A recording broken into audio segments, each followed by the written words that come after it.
Harvester Steve, look at, we're on the clock or are we off the clock? It's time, right here, man.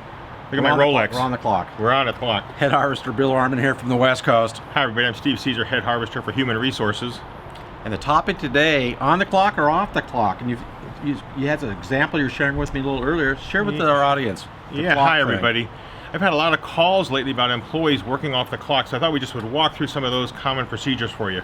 First, just make sure that if you're non-exempt hourly employees, you have to pay them for every time that they're working. So if they're working before their shift begins, you have to pay them for that time. For loading a truck, putting a burlap on, starting up a vehicle, you have to pay them for that time before they get to their first job of the day. So keep in mind, if they're working off the clock before the shift, you have to pay them for that time. So they're on the clock. They're really on the clock. Okay. Even though their shift may start at 7:30, if they're loading up a vehicle at 7:15, you have to pay them for that time. Sometimes people have foremen doing that.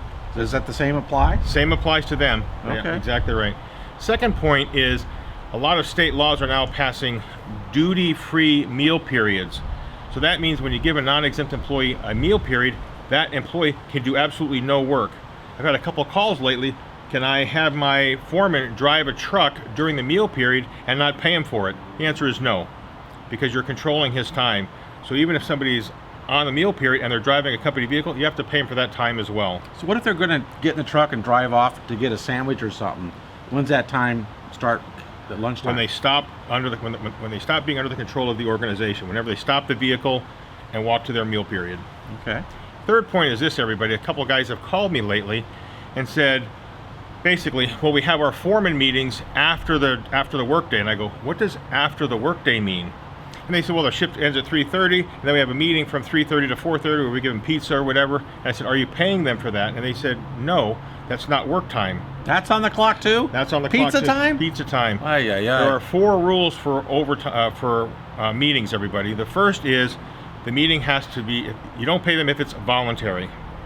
Second, it has to be after the work time. Third, it can't be part of the employee's job. And fourth, the employee can do no work.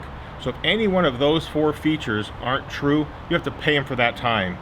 And the last one is this. I've had a couple guys call me lately about new employee orientation programs where they'll send their employees through the first day of orientation on Monday to do their I-9s and their handbooks and all that stuff. They're not working though. And you have to pay them for that time. Uh-oh. Okay? Because that's exactly what they think. Well, they're not working, so I don't have to pay them. That's admin time. Paying for that too. But you still have to pay them for that time too. So even though they're not technically working out in the field doing production work, you have to pay them for that time because they're under the control of the organization. So please make sure you pay your guys for all time worked before, during, after their shift. It's really important, everybody. Boy, that's good information to know, Harvester Steve. HR expert Harvester Steve right here at your service. Just look down below. He loves this stuff, let me tell you. And he's Call me anytime. He's really, really good at it. When he says call me anytime, he means anytime. Head Harvester Bill Armin from the West Coast. Head Harvester for Human Resources, Steve Caesar. Now let's get back on the clock, shall we? I'm overtime. You're on the time? I gotta pay you come on, overtime? right now, Oh, cash.